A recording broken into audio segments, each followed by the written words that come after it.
What is up, guys? Competitive Call of Duty player Fused Illusions here, and today I'm bringing you my review of the Scuf gaming controller as promised. 2 days ago I did the unboxing of this Scuf, my Scuf, and I just unboxed it, and I told you I was going to do a review video on it and whether I thought it was worth it and it was a good buy. 2 days later, here I am doing that. So overall, my overall opinion on the controller is it is worth the buy. It helps in so many areas that you probably wouldn't expect.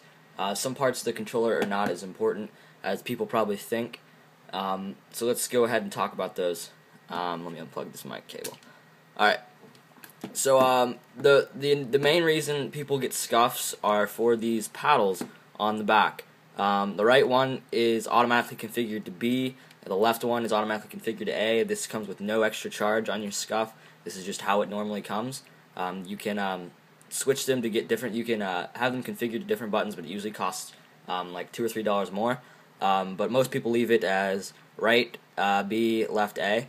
And these are actually not very important at all. About the only one I ever used is the A one, and it helps a decent bit with assault rifles if you're a Slayer. Because you don't have to take your thumbs off the analog sticks to jump. Obviously, that's one of the main reasons that you get a Scuf. But I never knife people. It's not the knifing is not as important as people probably think it is. I never have to knife people. I usually end up hip firing them or killing them up close with my gun and not having to knife them. So I really don't think these are that important on the controller itself, and they are not the best feature. Let's go back to the front. I did not get a dome stick. I did not get a dome stick. That was just my personal preference. That really is a personal preference. If you think it's worth it, go ahead and get a dome stick. If you like the Xbox controllers, I suggest that you keep it the same. I don't think you should really get too wishy-washy and switch it up too much. And I believe that the analog sticks have no slow turn. If you don't know what slow turn is, I will probably link you to a video describing what it is. I don't want to explain it really right now because I myself don't know a whole lot about it. What it essentially is, I guess, is your controller turns slowly or something like that. I don't know. I don't know much about it. But so dome stick and the paddles are not the best feature about the controller. The overall best feature about the controller are these trigger stops. For me, these are huge. If you get a Scuf, I definitely recommend you tighten them right in the beginning if you play Call of Duty. It makes so much of a difference.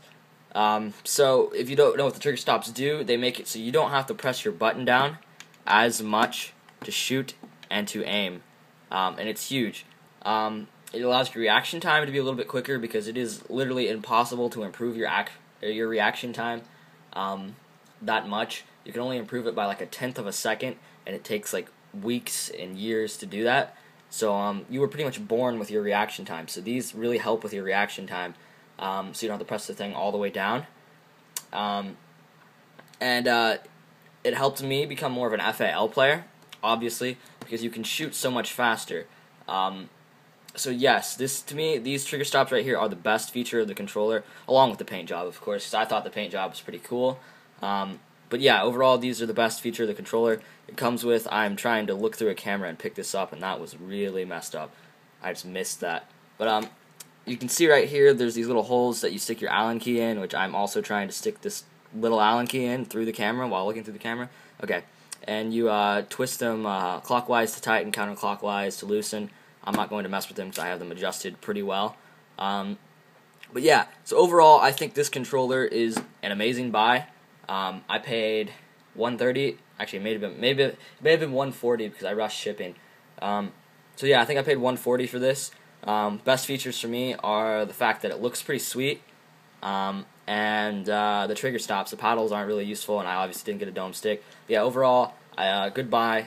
If you're gonna get it, get a wired one. Dome stick is up to your preference. I'd recommend that you definitely get the trigger stops if you play competitive Call of Duty or you're serious about your public Call of Duty games. Definitely get those trigger stops. And the paddles, again, they're really more of your preference. I think the left one should be A. It's just easier for me to get to A off my left hand than it is my right hand. As far as paddles go, I never remember to actually knife. What the fuck is this noise? I accidentally clicked press Call of Duty. So yeah, I apologize about that noise. But yeah, so overall, great buy. Recommend the controller. Really useful. And yeah, that is my review of the Scuf gaming controller. I hope you enjoyed. And let's just give a little backside view, front side view. And yeah, I hope you have a nice day. And thanks for watching.